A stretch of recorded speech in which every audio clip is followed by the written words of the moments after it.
중국 우한 지역에서 시작된 코로나19 사태가 중국을 넘어서 전 세계적으로 확산되고 있죠. 상황이 이렇다 보니 시진핑 중국 국가주석의 코로나19 대응 방식이 도마 위에 올랐습니다. 오늘 흔적의 역사에서는 과거 이런 국가적 재난에 맞닥뜨린 지도자들이 어떤 대응을 했는지 역사적인 맥락 속에서 살펴보는 시간 마련했습니다. 경향신문 이기환 선임기자 나오셨습니다. 안녕하세요. 안녕하세요. 예. 네. 그러니까 시진핑 주석이 이 코로나19 사태와 관련해서 너무 늑장대처하는 거 아니냐. 연일 그런 보도가 나오는 것 같아요. 예. 원래 그 코로나19 사태가 지난해 12월부터 시작됐다고 하는데요. 그 시진핑 주석이 우한 현지도 아닌 베이징 병원을 방문한 것이 지난 2월 10일이니까 한 2개월이 지났나요? 그렇죠. 그 정도 됐고 리커창 총리를 앞세우고 뒤로 빠져 있다가 비난 여론이 들끓으니까 나선 것이다. 라고 해서 이제 책임론에서 자유로울지 미지수고 연일 그런 얘기가 나오더라고요. 그래서 중국이 코로나19의 확산을 막기보다는 뭔가 시 주석을 지키기 위한 그런 급급하다라는 여론도 있는 것 같아요. 그래서 이 남의 나라 이야기일 수는 있겠지만 그건 아니지 않습니까? 모든 것이. 그래서 중국 역사에서 재난에 대처하는 어떤 최고 지도자들의 모습 그리고 우리 역사는 어떤지라고 한번 살펴보겠습니다. 지금의 정치인들한테 시사점이 굉장히 많은 그런 이제 얘기가 되지 않을까 싶은데요. 그럼 구체적으로 어떤 사례가 있습니까? 예, 중국의 예를 보면은 당나라 태종을 들 수가 있는데요.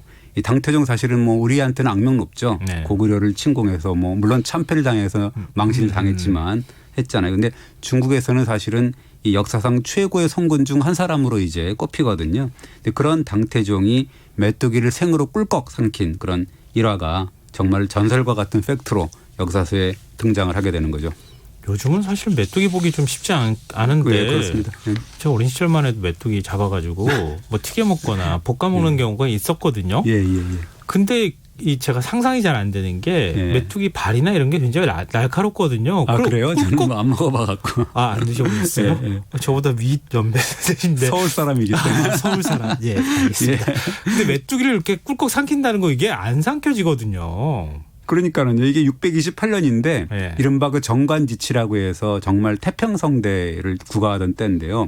이 가문과 함께 황충대라고 했어요. 근데 황충대라는 게 메뚜기나 풀무치를 얘기한다는 건데요. 풀무치도 메뚜기과기 때문에 같은 곤충이라고 보고 근데 그것이 그 당나라 수도 장안을 뒤덮였는데 아시겠지만 메뚜기 떼가 창궐하게 되면 엄청난 피해가 생긴다고 우리가 알고 있지 않습니까? 곡식이 다 씨가 마를 정도로 그렇습니다. 싹 없어져 버리잖아요. 지금도 그런 경우가 전 세계에서 일어나기도 하고.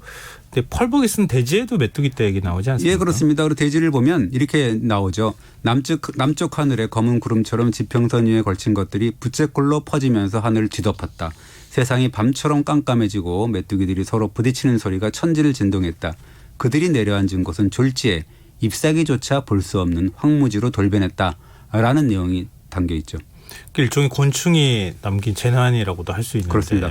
곡식이 하나도 안 남았다는 얘기는 그 다음에 기근이 따라온다는 얘기잖아요. 당연히 그렇죠. 그래서 우리가 잘 아는 조선의 그 세종대왕께서도 황충의 재앙을 언급하면서 중국의 예를 들고 있어요. 뭐라 그러냐면 옛날 중국 산동 땅에 황충이 있었는데 이것을 소홀히 여겨서 박멸하지가 않았다. 그러자 황충대가 들끓어서 기근이 들었고 굶주림에 지친 사람들이 서로를 잡아먹기에 이르렀다. 그래서 이제 메뚜기떼가 창궐하게 되면 백성들이 흩어져 떠돌아다니기 때문에 나라의 안위가 걱정되는 것이다. 라는 그런 기록을 남깁니다.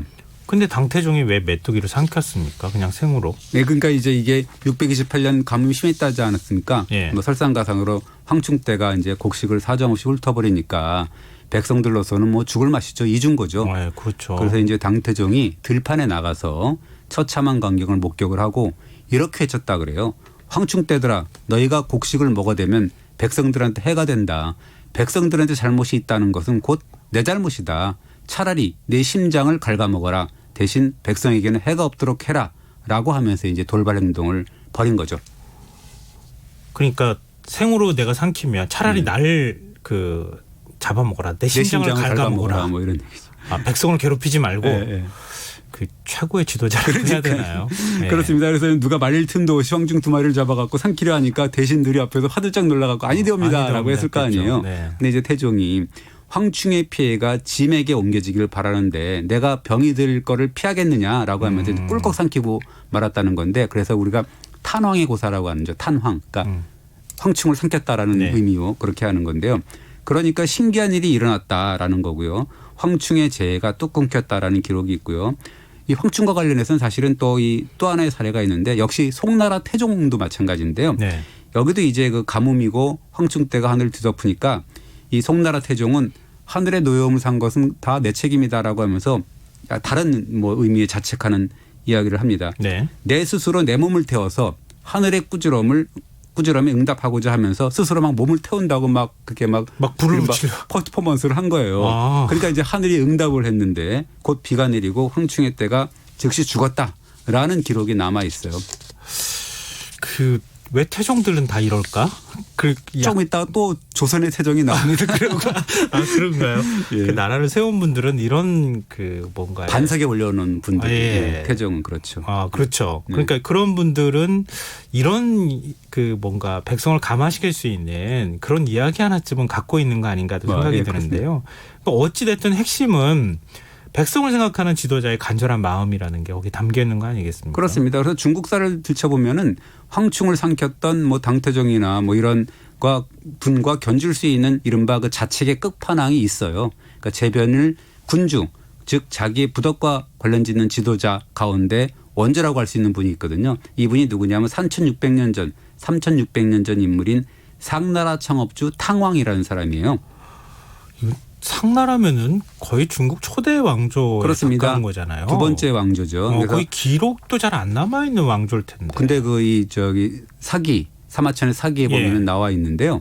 이 상나라 탕왕은 사실 중국의 성군 중에서는 역대급 인물이거든요. 그래서 기원전 1600년 무렵에 이 상탕왕이 그 하나라 마지막 군주인 거랑을 정벌한 뒤에, 거랑이라는 건 사실 걸주라고 해서 우리가 그 아주 나쁜 임금을 우리가 네. 흥미할 때 걸주라고 하잖아요. 그 거랑이거든요. 그 정벌한 뒤에 상나라를 창업을 했는데 근데 이상하게도 7년 동안 계속 가뭄이 든 거죠. 나라는 이렇게 열었는데 그러니까 이제 당시에 나라의 장래를 점치는 직업이 관리가 태사였습니다. 네. 나중에 그 태사가 역사가가 되는 그런 직업이 되는데요. 이 태사가 사람을 희생양으로 바치면 된다라고 이제 상탕왕한테 얘기를 하죠. 이게 지금 연대가 거슬러 올라가니까 네. 우리식으로 말하면 한 청동기 시대쯤 되나요? 청동기 시대입니다. 전형적인 네. 청동기 시대입니다. 그러니까 이렇게 사람을 희생양으로 예. 삼는다 이런 얘기가 등장하는 거 그렇습니다. 아닌가 싶은데 예. 그러니까 당시에는 이런 관습이나 이런 게 있었던 거고. 그렇죠. 이게 노예 같은 사람들을 생으로 죽여갖고 재단에 재물을 바친다는 거 이런 일이 비일비재했는데요. 네. 요 분은 이렇게 얘기를 했다는 거죠. 아니야, 사람을 죽여서는 안 돼. 차라리 내가 재물이 되겠어라고 자청을 한 다음에 목욕제계를 하고 머리카락과 손톱을 자르고 백마가 이끄는 수레를 타고 자기 몸을 흰 띠풀로 싸서 재물의 모양을 갖추고 상림, 그러니까 뽕나무거든요. 뽕나무 밭에 들어가서 기도를 올렸다는 거죠. 그러면은 희생물을 바치는 대신에 네. 임금 스스로가 가짜 희생이라고 해야 되나요? 아니면 내가 차라리 희생양이 되겠다. 그런 거죠. 네, 그렇게 하면서 이 탕왕이 6가지의 일로 자책했다라는 내용이 나오는데요. 내용이 이거예요. 제가 무절제에서 정치가 문란해진 겁니까? 두 번째는 백성이 직업을 잃어서 공궁해졌습니까? 세 번째는 궁궐이 너무 화려하다는 것입니까? 네 번째는 제가 궁궐 여자들의 청탁에 빠졌습니까? 다섯 번째는 뇌물이 많아져서 그것이 정사를 해치고 있습니까? 마지막으로 여섯째가 제가 아첨하는 자의 말을 듣고 얻은 일을 배척하고 있습니까? 라고 이제 하늘한테 이렇게 간절한 자책의 기도를 올리니까 금방 천리의 구름이 몰려들고 비를 뿌리고 덕분에 수천 리의 땅이 해갈되었다라는 기록이 있죠. 그러니까 자연재난을 네. 임금의 탓으로 스스로 자책을 했다. 돌리면서. 자기 반성인데요. 네. 그래서 이제 이 고사가 상탕왕이 재변을 맞아서 뽕나무 밭, 그러니까 상림에서 스스로 6가지를 자책을 했다 그래서 상림 육책 혹은 그냥 육사의 자책이라고 이제 우리가 얘기를 합니다. 과거에는 아무래도 천기를 다스리는 게 임금이라고 생각을 했잖아요. 네. 그러니까 임금도 거기에 대해서 책임에서 자유로울 수 없다. 이런 식의 사고방식이 좀 있었던 시대이긴 그렇습니다. 하겠지만. 우리가 그 임금 왕자를 보면은요. 네. 그 상형 문자잖아요. 근데 네. 보면 하늘하고 땅이 이렇게 있고 가운데 이렇게 열십자가인데 사람이 이렇게 두 손을 편 모습이지 않습니까? 그러니까 임금의 존재라는 거는 임금의 지위를 즐기라는 그 존재만 아니다. 네. 하늘과 땅을 소통시켜서 백성들을 먹고 살게 하는 것이다. 이런 존재다라는 것이 임금 왕자에 이제 담겨 있는 거죠. 그럼 우리나라 임금 어떻게 생각하셨는지. 네. 임금 왕자는 뭐 우리도 다 쓰는 한자니까요. 네, 그렇습니다. 그래서 뭐 이 백성을 잘 먹고 잘 살게 하는 것이 군주의 본분이다. 이거는 뭐 우리의 성군인 세종대왕도 그런 말을 했죠. 네. 백성은 나라의 근본이고 먹을 것을 하늘처럼 우러러보는 사람들이다. 그래서 뭐 민유방번 시기민천이라는 유명한 말을 남기는데요. 만약 한 사람의 백성이라도 굶어 죽는 자가 있으면 이것은 군주의 책임이다라고 이제 세종실록에 나오는 이야기죠. 아무리 왕이라고 해도 백성을 굶주리게 하고 어렵게 한다면 용서받을 수 없다. 그렇습니다. 이제 그러니까 백성이 도탄에 빠지면 곧 군주의 책임이니까 그런 군주는 용서받을 수가 없었다라는 거고요. 그래서 순자의 왕지라는 대목을 보면은요, 이런 대목이 나와요. 물은 배를 띄울 수 있지만 배를 뒤집을 수도 있다라고 했거든요. 그러니까 순자가 말한 물은 백성이고, 즉 민심을 말하는 것이고요. 배는 군주를 말하는 거거든요. 그 우리 사자성어 올해 뭐 사자성어 선정하고 뭐 그런 거 보면 군주 민수. 그렇습니다. 그거죠. 네. 바로 그것입니다. 그래서 이제 그런 내용도 나와요. 삼국지 위지 동의전을 보면 부여에서는 기상이변으로 오곡이 연글지 않으면 국왕을 바꾸거나 죽인다 이런 말까지 나오거든요. 그러니까 이제 중국의 군주들뿐만 아니라 조선의 군주들도 늘 나라에 큰일이 생기면 모두가 내 책임 하면서 이제 자책을 하면서 여러 가지 대책을 세우는 거죠. 사실은 그때는 뭔가 네. 사회 안전망이나 이런 게 지금처럼 잘 돼 있던 시절은 아니잖아요. 네, 예. 더군다나 천기를 다스리는 게 임금이니까 백성들의 마음을 잡지 못하면 다스리지 못하면 곧 뭐 역성혁명이 일어나거나 그럴 가능성이 그게 역성혁명이라는 게 아까 순자가 얘기했던 네, 그거 그런 배를 뒤집을 거잖아요. 수도 있다라는 겁니다. 네. 그래서 어쨌든 왕주시대 임금들은 모든 백성의 삶을 책임져였다는 건데요. 우리 역사에도 단적인 예가 하나 있어요. 뭐냐면 뭐 아까 얘기했던 태종 임금 얘기를 조선 중에 네. 하는 건데요. 이 태종 임금이 1403년에 그 시절인데요. 음력 5월에 경상도에서 거둔 세금을 가득 싣고 한양으로 오던 조은선 34척이 침몰을 했어요. 네. 그때 거기에는 쌀이 만석이 있었고 사람이 1000명 정도가 있었는데 물에 빠져서 상당수가 수장이 됐거든요. 이게 어마어마한 사건이었네요. 당시로 그렇습니다. 봐도. 그래서 이제 태종이 발을 동동 구르면서 뭐라 그랬냐면 이 책임은 모든 책임이 과인에게 있다라고 장탕식을 하면서 뭐라 그랬냐면 과인이 사람들을 사지에 몰아넣었다. 5월 5일 추락날에는 결국 토종비결이나 이런 걸 보면 대흉일이라는 거예요. 그런데 그리고 풍랑마저 거센 날이어서 배를 띄우면 안 되는 건데 바람이 심한 것을 알면서 배를 출발시켰으니 이것은 백성을 사지로 빠지게 한 일이다라고 했습니다. 아니 임금한테 허락받고 배 띄운 거예요? 뭐 그렇진 않지만 결과에 대한 모든 책임은 군주한테 있다라는 그런 의미가 되는 거고요. 결과론적인 사고를 하고 있었군요. 그렇습니다. 그러면서 이제 쌀 만석이 수장된 것은 아깝지 않다. 그러나 사람이 죽은 것은 너무너무 불쌍하구나. 그리고 이 부모와 처자의 마음이 어떠하겠는가라고 한탄을 했다는 거죠. 예나 지금이나 네. 인명을 중시하는 마음은 똑같았군요. 사람이라는 네, 게 다 그렇습니다. 마찬가지가 아닌가 네. 이런 생각이 드는데, 근데 조은선이 침몰한 뭐 구체적인 이유에 대한 어떤 기록이나 이런 게 남아 있는 게 있습니까? 지금처럼 뭐 이렇게 진상조사 같은 게 들어갔을 거 아니에요. 근데 네, 이제 그렇겠죠. 3개월 후에 사관원이 이제 진상조사 결과를 임금한테 이제 고하는데요. 뭐라 그러냐면 조은선을 띄울 때는 풍랑을 잘 파악하고 화물 적재 중량을 제대로 감독해야 되는데 용렬하고 간사한 선장이 날씨를 제대로 파악하지 않고 물건을 지나치게 경중을 이게 구별하지 않고 쌓아서 수군 수백 명을 수장시키고 쌀 만여 석을 물에 빠뜨렸다. 이로써 부모 처자가 하늘을 부르면 통곡을 했다라고 하는데요. 이 대목에서 사실은 생각나는 장면이 있을 것 같아요. 그죠? 세월호 참사가 떠오르네요. 예, 그렇습니다. 그래서 뭐 실록을 읽어보면 이 2014년에 일어난 세월호 참사가 생각이 나오는데 뭐 자질이 부족한 선장이 뭐 운항을 강행하고 과적이 사고의 원인이고 이런 이야기인데 네. 하나 하나 다른 것은 이제 태종실록을 읽어보면 태종임금은 신하들한테 책임을 돌리거나 깨알 지시를 내리거나 뭐 이런 게 아니라 네. 모든 건 내 탓이다라고 이제 외치고 있었다라는 게 약간 다른 부분이 있다고 볼 수가 있습니다. 그러면은 그 사고 원인 조사가 이루어진 거 아니겠습니까? 네. 이런 원인이 있었다고 하면은 그 다음에 후속 대책도 혹시 기록이 있습니까? 이게 원래는 그게 그래요. 그래서 이 우리가 그 안흥 항이라고 하는데 우리가 지금으로 따지면 뭐 이 당진이나 이런 당진 그 어디죠? 안면도 쪽이거든요. 네. 지금도 거기 밑에는 수장된 그런 배들이 많잖아요. 거기서 이제 태안선도 나오고 그러는 건데 거기가 굉장히 그 풍랑이 거세가지고 네네. 그래서 이제 6월 정도 되고 음력 5, 6월 그때 되면 배가 출항하면 안 되거든요. 근데 그것이 뭐 대책을 세운다 그래갖고 그게 바로바로 되는 것이 아니라 또 때로는 또 사고가 또 생기고 그런 일이 좀 있었던 것 같아요. 그러면은 이게 해도 잘 안 됐다고 하는 얘기인데 네.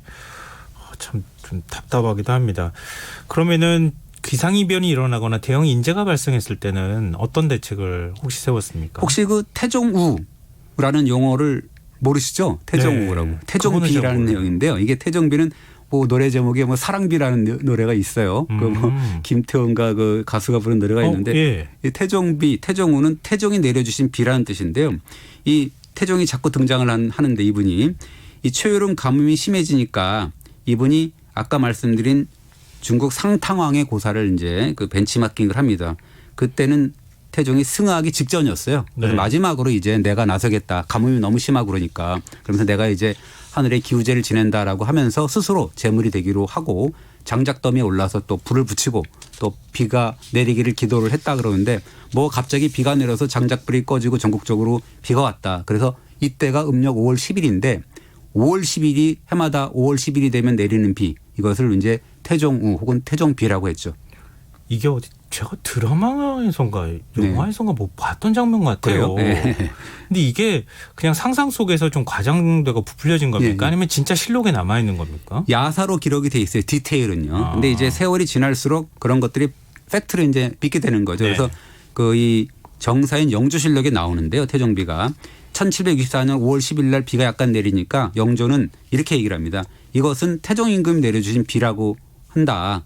해마다 5월 10일이면 비가 내리니까 뭐 사람들이 태종우라고 불렀기 때문에 임금이 언급한 것이다. 이런 그 기록이 살짝 남아 있더라고요. 근데 태종호를 계속 그렇게 언급한다는 얘기는 네. 5월 10일 날 비가 많이 내렸다는 얘기가 되는 건가요? 근데 이게 지금 저 조선 선조에서 인조 때 인물인데 박동량이 기재 잡기를 보면 재밌는 내용이 나옵니다. 뭐라고 나왔냐? 1591년 5월 10일 근 200년 만에 처음으로 태종비가 내리지 않았다는 거죠. 그래서 식자들이 걱정을 했다라는 건데 이 언급이 사실이라 그러면 사실 태종이 승하한 게 1422년인데 이후에 1590년까지 한 172년 동안 5월 10일이면 어김없이 태종비가 내렸다는 얘기지 않습니까? 네. 그런데 지금 그런 태종비가 1591년에 내리지 않으니까 조짐이 좋지 않다. 뭐 이런 내용이죠. 아, 그럼 1592년도에 임진왜란이 발발하지 않습니까? 그러니까 식자들이 이게 좀 조짐이 안 좋다라고 걱정한 건 뭐냐면 아마 박동량도 그런 말을 하고 싶었던 건데요. 아. 이듬해 4월에 이제 임진왜란이 발발하니까 태종비가 내리지 않은 조짐 이것이 전란으로 이어졌다. 이렇게 이제 말씀하시고 싶은 것 같아요. 그래서 사실 여부를 떠나서 당대 조선의 일부 백성들이 그렇게 믿었다라고 이제 우리가 알 수 있죠. 조선 임금들이 뭐 기근이 발생하거나 그랬을 때 가지수를 줄이고 네. 나중에 결국은 곡기를 끊었다 이런 얘기들이 또 많이 그렇습니다. 전해져 오고 있잖아요. 네. 그러니까 우리가 생각할 때 임금은 굉장히 무소불위의 권한을 휘둘렀을 것 같지만 그렇지 않았군요. 사실은 그렇잖아요. 아무리 그 무소불위의 권력을 휘두르고 싶어도 백성이 없는 임금은 존재할 수가 없잖아요. 그래서 이제 경우에 따라서 임금이라도 나서서 인간 제사에 뭐 재물을 자처하기도 하고 쇼라도 해서 민심을 바로잡고 한 건데 그러니까 군주가 목숨을 바쳐서라도 백성을 구하겠다라는 의지의 표현인 같은데요. 어떻게 보면 작금의 코로나19 사태와 같은 국가적인 재난에 맞서는 각국 지도자들 네. 성적표가 이제 좀 있으면 나오지 않을까. 그러네요. 그리고 영원히 역사의 평가를 받지 않을까 생각이 되고 새삼스럽게 보면 뭐 생메뚜기를 삼킨 당태종의 극적인 퍼포먼스 뭐 이런 거는 어떻겠습니까? 억지로 가르쳐줬겠습니까? 아마 네. 군주 스스로의 마음에서 일어난 진심이었다고 저는 생각합니다. 민심은 천심이라는 말이 생각나는데요. 네. 6986님께서 당태종 같은 지도자나 정치인들이 선출되는 이번 선거가 되었으면 좋겠습니다. 네. 이규환 기자님 늘 재밌게 잘 듣고 있습니다. 감사합니다. 네. 이런 의견 보내주셨습니다. 고맙습니다. 여러 가지 시사점이 있는 그런 소식이었습니다. 흔적의 역사 지금까지 경향신문 이기환 선임 기자였습니다. 고맙습니다. 감사합니다. 네, 오늘 모바일 상품권 당첨자는 홈페이지 공지사항에서 확인하실 수 있습니다. 김성환의 시사야. 오늘 순서는 여기서 마치겠습니다. 지금까지 시사평론가 김성환이었습니다. 고맙습니다.